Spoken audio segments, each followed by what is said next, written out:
first session, we are going to be looking about what does it really mean, okay, complete in Christ. What does that mean? So that's what we're going to talk about the first time. And the second part will deal with other issues. Is that okay? Now, if you should have your Bible. I know most of us have our Bible in our phone. Our theme is taken from the book of Colossians. So come with me to the book of Colossians. We will read a couple of verses, and then we will see how God will help us. We could read a lot of verse here, but we will just read from verse 8. Okay, let's start reading from verse 6. Don't let me be in too much of a rush. Let's start reading from verse 6. Colossians chapter 2 from verse 6. As you have therefore received Christ Jesus, the Lord, so walk you in him. So you see the word receive. So you receive Jesus so that you can walk in him. It's just like you go to school so that you can learn and become something. You don't just go to school to learn and that's it. No. For example, I'm a doctor, I'm a GP. Many years ago, I went to school. I started from primary to secondary. Where I went to school then, there was no just secondary and primary. So primary, secondary, I went to university. I was learning, I was being trained. But that training was with a purpose. I was receiving teaching, I was receiving training so that I can become something.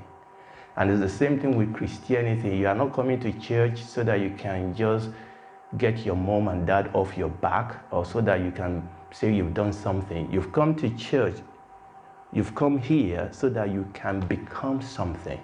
So he said, as you have received Jesus Christ the Lord, so walk you in him. You see? So you receive him so that you can talk like him. You receive him so that you can walk like him. You receive him so that you can live like him. You receive him so that you can be like him.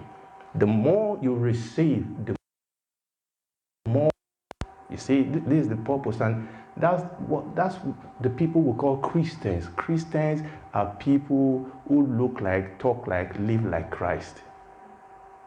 So that's very important. Now, verse 7, he said, rooted and built up in him and established in the faith. Now, all those words are very important. Rooted and built up in him and established in the faith. You see, whatever you are not good at, whatever you don't know, you cannot properly exhibit or give it or show it. So, if you have a good training, if you work at it, if you are diligent, you apply yourself, then you'll become a good whatever you want to be. Okay, there are so many doctors, but there are good doctors, average doctors, excellent doctors. It is what you put in that you get out. So it's saying there that your Christianity will be as hot as you want it to be. Your Christianity will be as cold as you want it to be. He said, rooted and built up and established.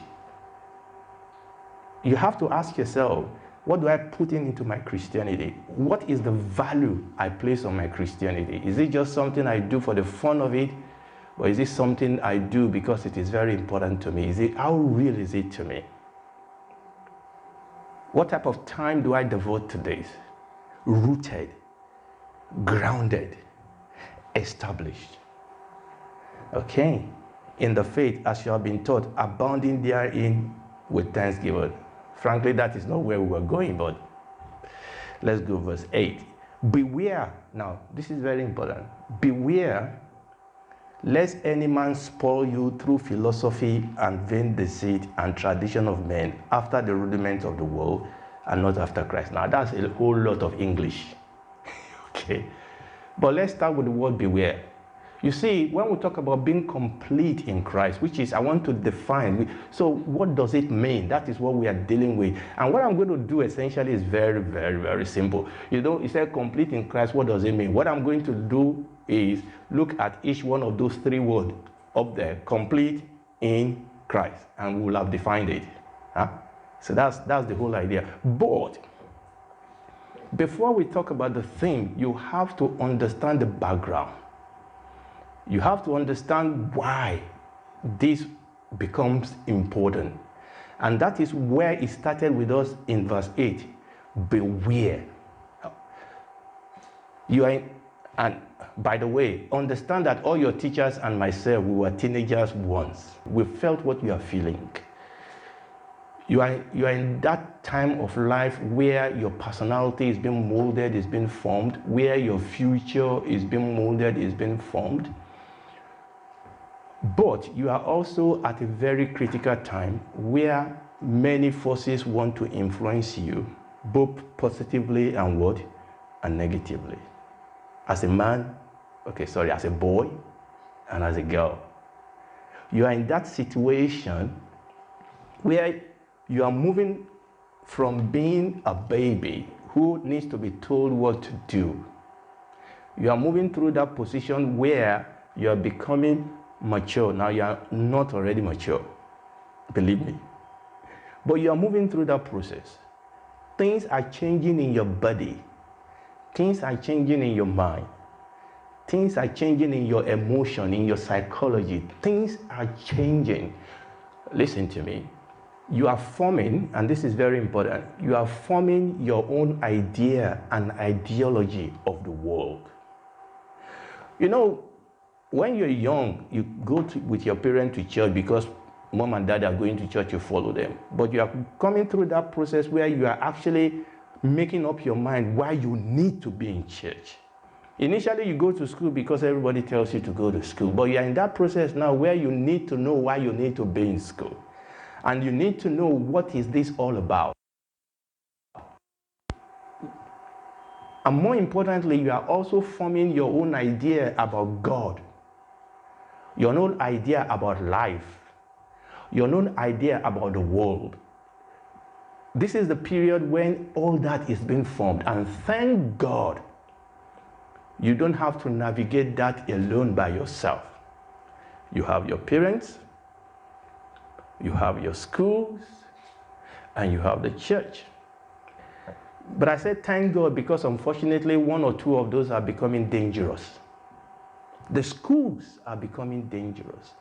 The schools used to be a very safe place we send our children to, where they will teach them values, where they will teach them truth. Unfortunately, it's in school now they are teaching you about gender confusion. Meet your friend that told you the wrong thing. And that is why, and by the way, there are still so many good things going on in school, don't misunderstand me. But unfortunately, there is a lot of issue. And that is why verse 8 says what? Beware. Be warned. Be on the alert. I was watching a video yesterday of a 10-year-old girl that was sent home from school. She was told not to come back. She was given 2 weeks, I think it's 2 weeks. Okay, she was given 2 weeks punishment and told to stay at home for 2 weeks. Do you know what she did? Do you know her crime? She didn't steal. She didn't insult teachers. Do you know her crime? She asked the teacher to be excused from an LGBT class. I'm talking about what just happened this week. That's all she did. That, excuse me, teacher, I'm a Christian.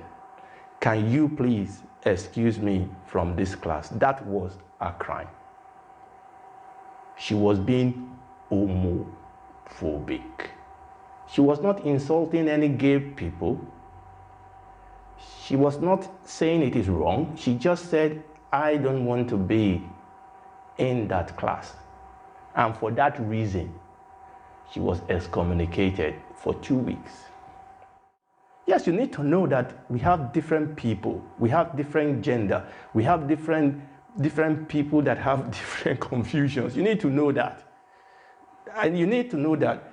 But it should not be presented as if, you see, let me put it this way. Now, you know, it used to be very easy.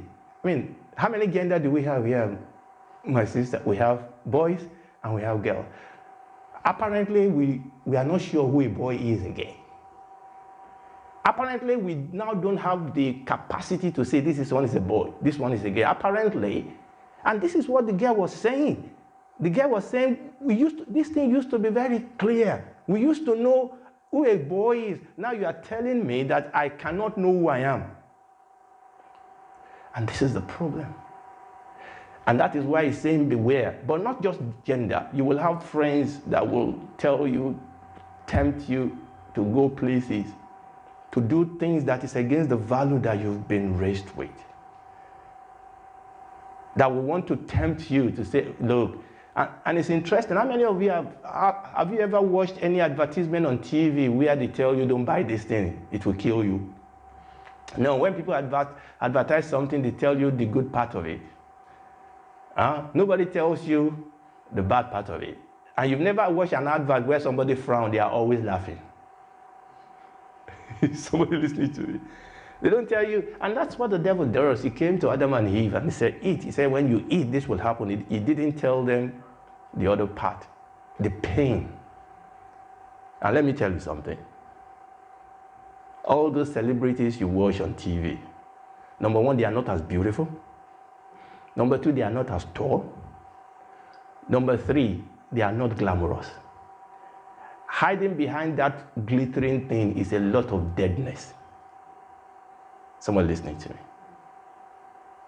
A lot of deadness. But these are things that people want to be. And he said what? Beware. Beware, he said. Beware lest any man spoil you. Now that word spoil is very important. Steal from you. And that's what this whole thing is all about. Steal your virginity, steal your peace, steal your future, steal your character, steal your peace.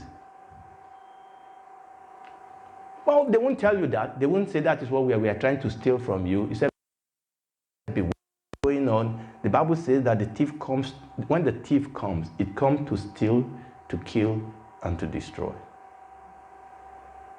So not everything that glitters is gold. The Bible says, beware. These people they will come with philosophy. You know, it will sound right, it will sound good. And that is why, listen to me, one of the things you can do for yourself is to be able to ask questions and critique. Say, is this true? I don't want you, listen to me, I don't want you to take what I say. I want you to be able to ask questions. We are living in a world now where we are told we must not ask questions. We must just this is what you have to do. No. Christianity, we want you to ask questions, and there are answers. Christianity is not afraid of questions. Don't let anybody, and I'm going to come to that in the second part. Don't let anybody lie to you to say, this Christianity is just a leap in the dark. No, Christianity is not a leap in the dark. Christianity is a leap, quite all right. Jesus said, I am the light of the world. How can that be dark? In fact, I wonder why people can be anything else but Christians. Because Christianity makes sense. Christianity makes sense. No other philosophy will answer the real question of life. Where do we come from? Where are we going? Science tells me I came from nowhere, I'm going nowhere. I'm sorry. I came from nowhere, I'm going nowhere. So why am I here? No past, no future. So what are we doing here? And that is why some people act like animals. Because they have nothing to lose. They are going nowhere. They came from nothing. And someone said, okay, fine, you came from somewhere. Where? You came from a baboon. I from a baboon? No, Christianity says that God created you. God created you. And I'm going to tell you something else. Christianity is scientific. It's above science. Don't let anybody, there are so many good scientists that were Christians. Do you know Isaac Newton was a Christian? Who know who Isaac Newton is? If you study physics, he's the greatest physicist that ever lived. He was a Christian. Michael Faraday, the father of electricity, was a Christian, or electromagnetism, I should say, was a Christian. They won't tell you that in class. Oh, well, I'm a Christian, a GP. You think I'm stupid? I'm not. Look, I sat down, I thought about this thing. No, there are some questions I still can't answer in Christianity, but Christianity makes the most sense to me. When I was 13, I was thinking, I was thinking, what is life all about? I was not a Christian by any stretch of the imagination, but I was just thinking about life. What is life? What is it all about? And I was telling myself, if life is just that one day you were born, how many of you were asked by your parents when they were going to born you? Did they ask you whether you want to be born into that family? No, you are just born. And the day you were born, somebody was slapping you. Cry. You know, when you were born, he wants you to cry. I thought about that and I thought, you know what? If somebody was born without being asked, you were just dragged into daily life, and then you die, you went nowhere. What is life all about? So the Bible says that we must be careful that we are not spoiled through philosophy, vain deceit, tradition of men. After the rudiment of this world, this is what the world is all about, but instead and not after. This is where we are contrasting Christ with the world. There's something in Christ. There's something in Christ. And let me tell you something, and listen to this. And this is very important. Everything that will make you and break you in life will come through the relationship you keep. I'll say that again. Everything that will make you or break you in life will come through your relationship in life. So, for you to be a good lawyer or a good teacher or a good whatever you want to be, you will have to have a relationship with a teacher, with a mentor, maybe even a relationship with your books, maybe a relationship with some website where you go and learn how to teach. Relationship is at the heart of life. If you take relationship away, there's no life. And this is why this world is pulling down and destroying relationship. The quality of your relationship is the quality of the life that you are going to live. And let me tell you something, your greatest relationship is the relationship, the personal relationship you have with Jesus. After that, the relationship you have with your parents. But that's the greatest relationship you have, is the relationship you have with Christ. And he was saying, look, the world will try to confuse everything, muddle the water, as it were. He said they will do all these things to spoil you.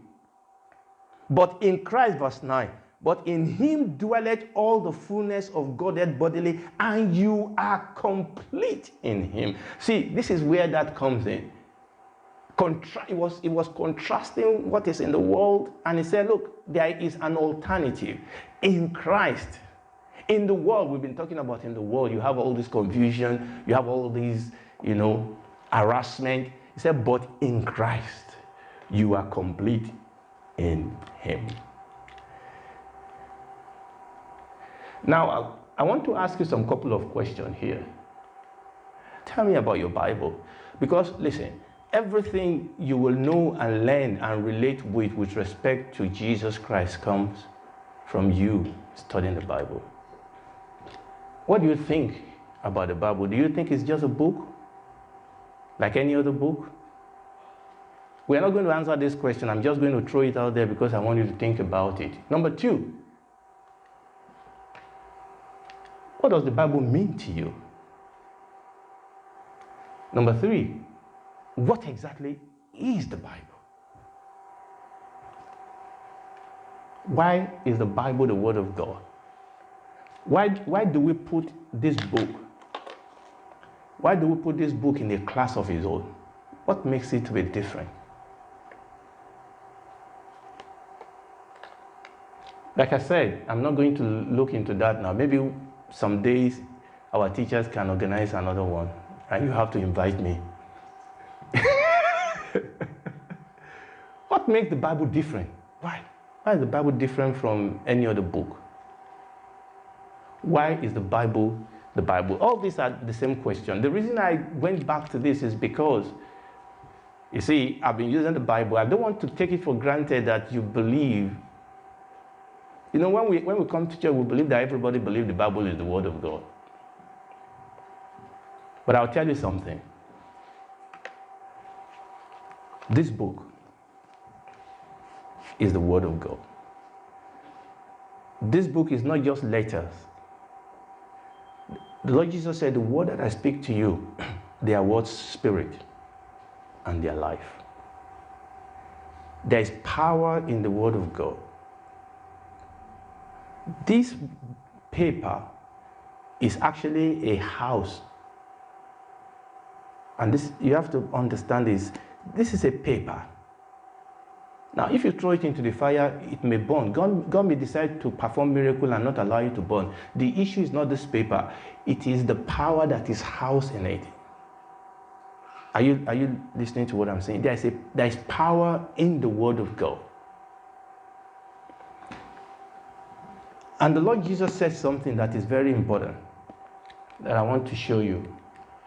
In John chapter 5, verse 39, the Lord Jesus says, search the scripture, for in them you think you have eternal life, and they are they which testify of me. Ultimately, what makes the Bible different is because of Christ. The Bible gave us Jesus. There's Christ in all the scripture. So the Bible, remember what I said about relationship. The Bible makes it possible for you to come into relationship with what? With who? With Jesus. It's just like your school give you the opportunity. You have to go to school. So that is the forum. That is the opportunity for you to interact. Is the same thing with the Bible. Look at the Bible like your school, like your home, where you forge relationship with somebody, and the Holy Spirit is your teacher. I mean, obviously, the Holy Spirit will also use people like me, people like your teacher. It will speak through them. It will speak through you. It will speak through your friend. As you study, the Holy Spirit will speak to you.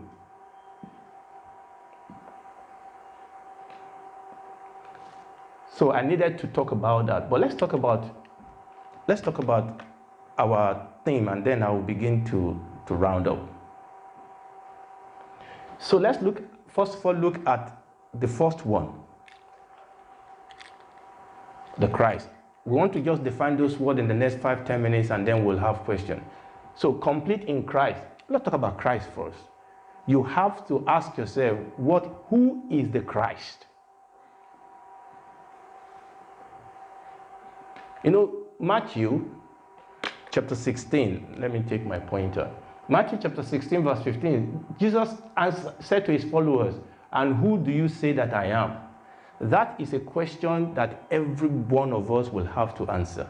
The world will want to tell you. Remember what we said about the world trying to spoil you by their own philosophy? The world will want to tell you that, oh, Jesus, one of them will say he never lived. Well, that's a lie. We have too many proof of the fact that Jesus Christ lived. Oh, somebody says, yeah, okay, fine, he lived, but he's just one of the good men, or he's just one of the prophets, or he's just one of the teachers. Jesus Christ is much more than that. So when we talk about being complete in Christ, and Matthew chapter 22 says, say, what think you of Christ? Whose son is he? Who is Jesus? Is it just a name we band around? Jesus is Lord. Over 2,000 years ago, a man came, and he has affected the world up till now. It's a man that is different from any other man. The way he was born was different. What he taught was different. The way he lived was different. What he did was different. The way he died was different. Do you know that every religion, every single religion is based on philosophy, what the religious leader taught? Christianity is the only religion that is based on the death and the resurrection of our leader. That Christianity is based on the fact that he came, he died, and he rose again. And you know, Christianity is very, very easy to disprove if it never happened.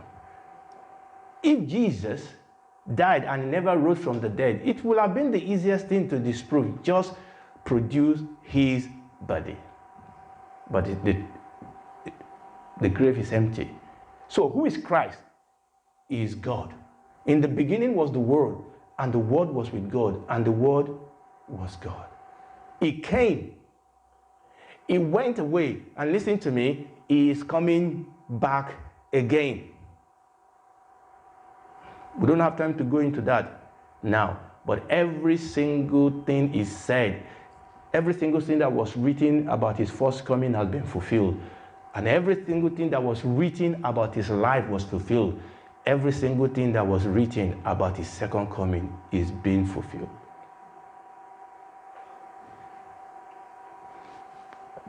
That's the person we are talking about. We are not talking about a rich man in this world or a president of this world. We are talking about God himself. The God that created the universe. The God that is in charge of the universe. And the God that is going to change all this. That is who we are talking about. So when we say complete in him, we are talking about Christ. What about the word in? It's very, very important. Because, and we've already read that a little bit where we read. I've given you their different translation of that verse 10. Okay, Living Bible says you have everything when you have Christ. The Good News Translation says, and when you have been given life in union. Look at that word. When he says you are complete in him, what he's saying is that you are complete in union with him. In him. In means to be in something. We are where? We are in the church hall. We are in here. That's our location. This is our address. This is where you will find us.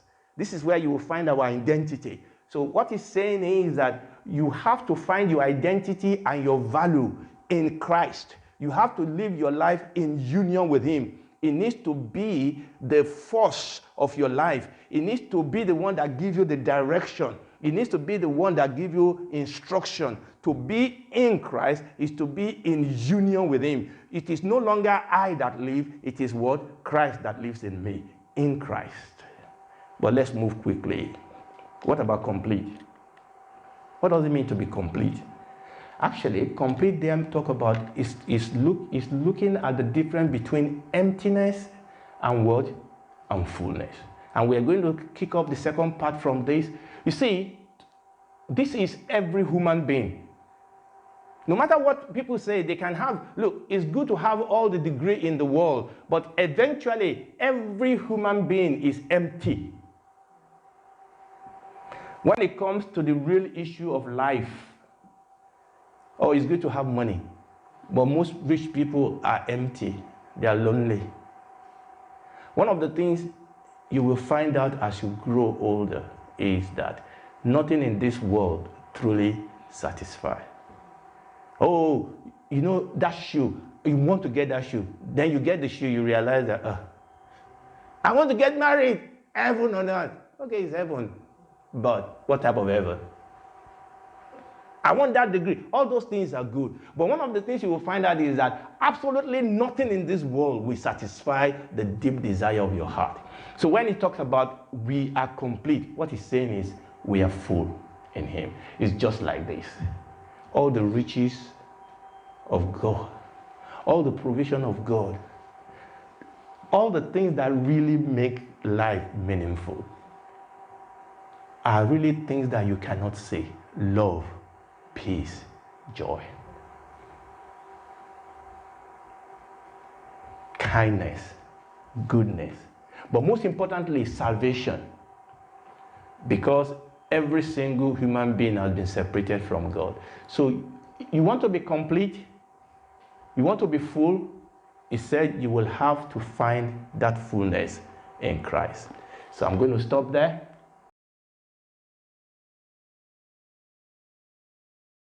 It's not related to the topic, but I wanted to know how will I know that the Holy Spirit is God?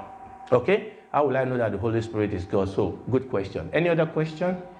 I'll just take a couple of questions and see if I can answer a few of them together. Yes? This isn't related. Yes? You mentioned that there's lots of proof. I wondered if you had like a reference, a book or something, as in like proof of... Okay, yeah.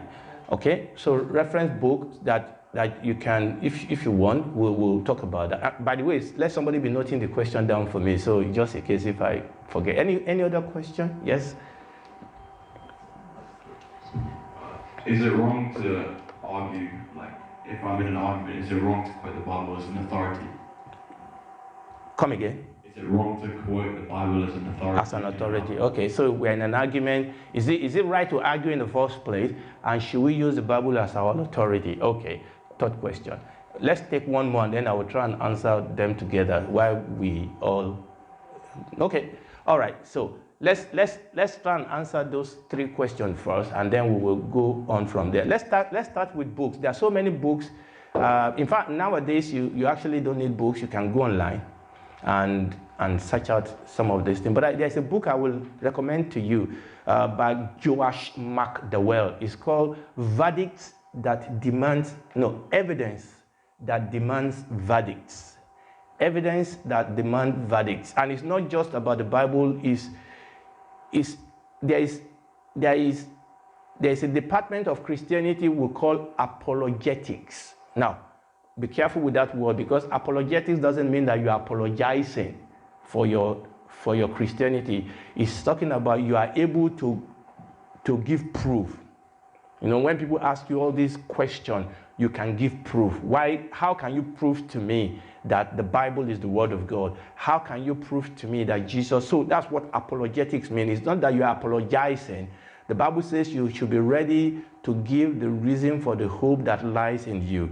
You can actually, the Bible talks about, the Bible says that Paul went into, coming to your question, Paul went into the synagogue, and the Bible says it was, actually the word he was using there, it was debating. You can actually argue the Bible. When I say argue, not argue in the sense that you are fighting people. You can intelligently sit with people. There's a gentleman, John Lennox. There's a gentleman called John Lennox. He's a professor of mathematics. He's still alive, by the way.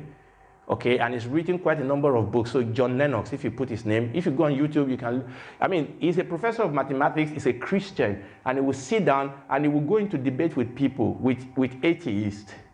He will sit down and he will talk to people on intellectual level why Christianity makes sense.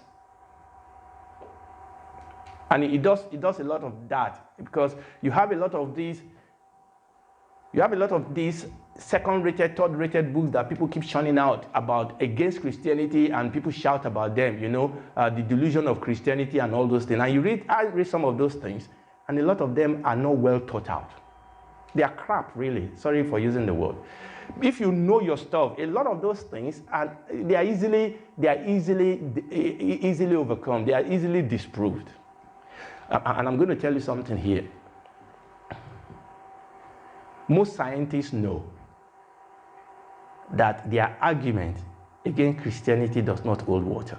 They know that. Let me give you a good example. And you must have heard this. The rule of Big Bang and evolution is scientifically bollocks.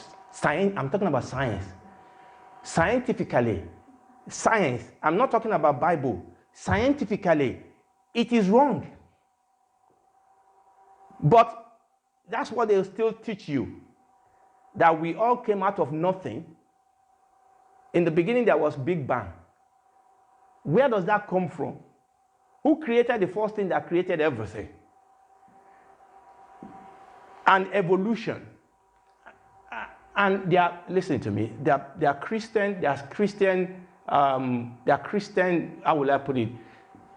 They are Christian academicians now that are beginning to form Christian group, because what tends to happen is that people know this thing, but they won't talk. But when you start talking, they remove you from your job. They don't give you grant to do anything. So most people cannot talk because their livelihood depends on keeping quiet. But now many of them, especially with the advent of internet being available to everybody, many of them are now talking out.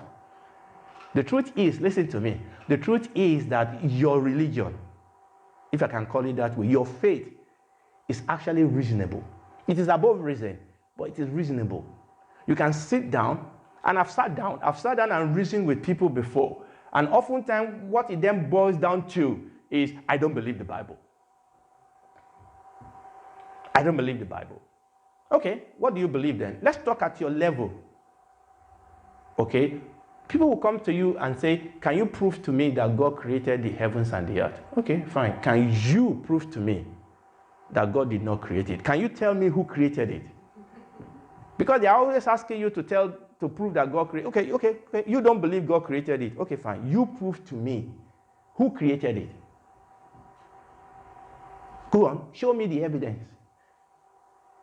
I mean, you're a scientist, so show me who did it.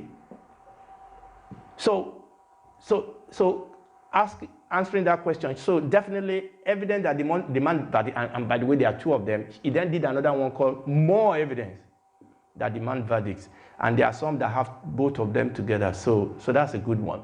So using the Bible. Now, one of the things when you are talking to people, one of the things I always try to do is make sure that, because sometimes you're talking to people and both of you may be talking at different level. Somebody may say, I believe in God. The question is, which God do you believe in? Because two people may say they believe in God, but they may believe in two different things. Do you understand what I'm trying to say? I don't apologize for the Bible. Okay, and what I would tell people, which is what I try to do today, when you are talking to people, I can say, look, I believe in the Bible. And this is what the Bible says. And if they say they don't believe in the Bible, that's fine. But the issue oftentimes is that people will want to tell you that the Bible is not the word of God. It has been corrupted. It was a book that was put together by some people and all these things. So I'm going to tell you something here. That is not true. Do you know that every single history that you read about the Roman and all this history in the past, they are all based on what we call old manuscript. Is that okay? All right? So nobody was there. Nobody was there 2,000 years ago or 1,000 years ago when you read about the war that took place in Britain and that. We all have to depend on old manuscript that came down to us. And the same thing with the Bible. And this is what I'm going to say so that I don't spend too much time on this. Among every single old manuscript, the Bible has the greatest number of evidence for it. This is what they will not tell you in school. That the Bible has more evidence for it than any other book. I mean, overwhelming evidence. One of the students in Bible school sent me a question and said, Pastor, can you answer this question for me, please? What about all this issue about people saying they took some book out of the Bible? How do I answer that? So I replied, I said, no, actually, those books were not taken out of the Bible. She said, why? I said, because they were not in the Bible in the first place. And this is what the world does. The world will lie. I said they were not in the Bible to smuggle them into the Bible. They were not in the Bible in the first place. So this is why it is very important for you to actually know your stuff. So yes, it's absolutely fine. It's absolutely fine to actually use the Bible to talk to people. But I will just give you a bit of a caution. All right? It is not argument that saves people. Okay? And when I talk about argument, there are some people that want to know the truth. They are asking genuine questions. Answer them if you know the answer. But there are some people that are not. Yes, thank you. Good. Yes. His name is John Lennox. But there are some people who are not interested in knowing the truth. Don't let them waste your time. Pray for them. Okay? But there are people that will ask you good question. Answer them. If you don't know the answer, tell them I don't know the answer. I'm going to talk to somebody. I'm going to look into this again, and I'm going to come back to you. We don't all know everything. But the most important thing is for you and I to study. Okay? We're going to stop there. Yeah? Okay? If you have another question, it's too late.